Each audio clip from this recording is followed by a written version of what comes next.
Motherhood is very complicated. You're tired, it's a lot of work. I couldn't sleep, but they always urge you to nap when your baby naps. I couldn't do that.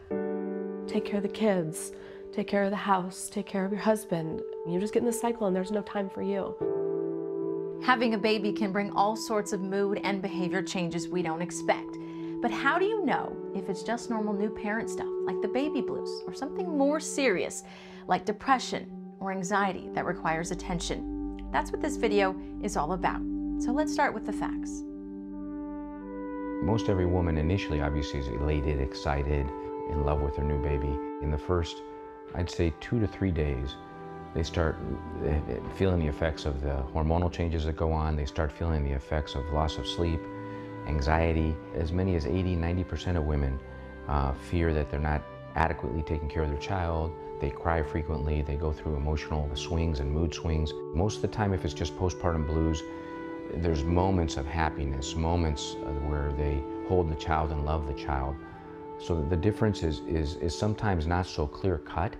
My mom was the one that suspected that something was off with me and that it wasn't typical baby blues. It had been a week and a half since I showered, and I felt nothing. Zero. I heard a voice telling me to kill my son, and I walked out of my bedroom and I asked my mom if I was going to be like Andrea Yates. It's really scary. And I urge anybody who's not taking care of themselves to stop and think, why am I doing this?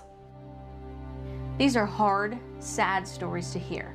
But the fact is that research shows about 25% of all new mothers experience what is called postpartum depression or anxiety. And this medical condition is not going to go away unless it's treated. So step one is to stop and ask yourself, what is really going on?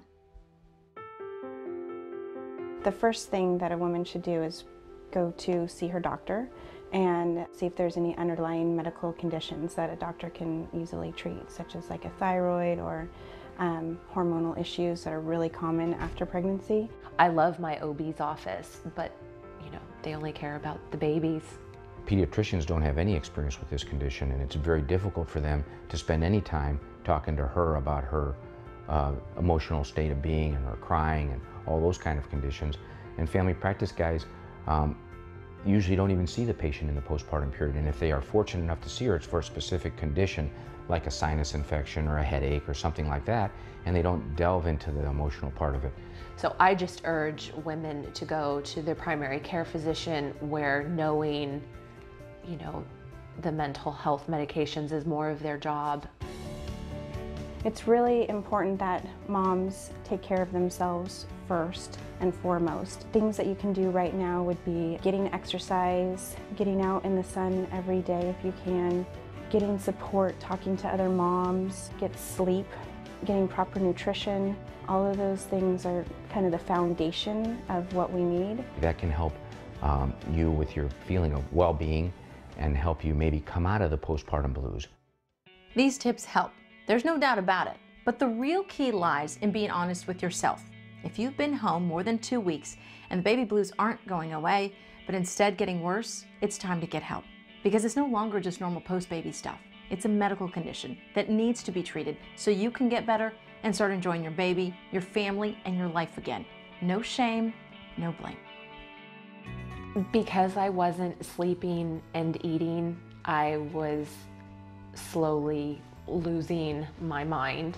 Babies of moms who don't end up getting treatment can be really severely impacted. Unfortunately, it's not talked about, and it needs to be. Infants will actually, their brain waves will mimic the mother's depressive brain waves. They aren't going to be learning as much, they don't seek out the environment, there's less interaction between mother and baby, which is vital for infant development. I didn't want to hold them, I didn't want to reach out to them. Postpartum depression can impact the entire family, such as the partner. The other children, if there's older children in the home, can also be affected. I was getting ready to leave and they were all eating breakfast and he goes, "No, Dad, but Mom has to eat." And a 4-year-old shouldn't feel that way. I knew that something very dark and ominous was taking over, where I just prayed like, God help me, because I knew that something was wrong. Okay, so now you're thinking, maybe I am depressed and I do need help, but I can't afford help and I don't know where to go for help. The good news is there is free help that is 100% confidential. Therapy, I guess I would say, is number one. The chemical stuff, that's important too, but unless you know why you're doing the things you do, you can't help yourself and therefore help your children. He gave me something specifically for the anxiety. So for me, that was a huge turnaround point because it shut the wheels off and I was able to sleep.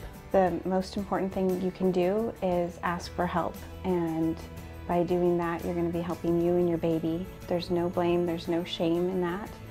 It's so important that you get the help that you need, and so asking for it is the most important thing you can do. I feel good. I feel good. It's been a long journey, but it was well worth it. The good news is I like my children again. I want to be around them. I actually want to stay home a couple days with them, and I don't feel terrible every day. It's hard, but I love him, and it's fun. Postpartum depression and anxiety affects about 25% of all new mothers. Getting help and treatment is the most important thing you can do for yourself and your family. Working with a counselor, you can determine the best solution, including any necessary medications. But remember, the only way to start feeling better is to take action today. So take that big step and call. Whether you're a new parent, a friend, or relative, know that depression can affect anybody in the family. The good news is that help is just a simple call away.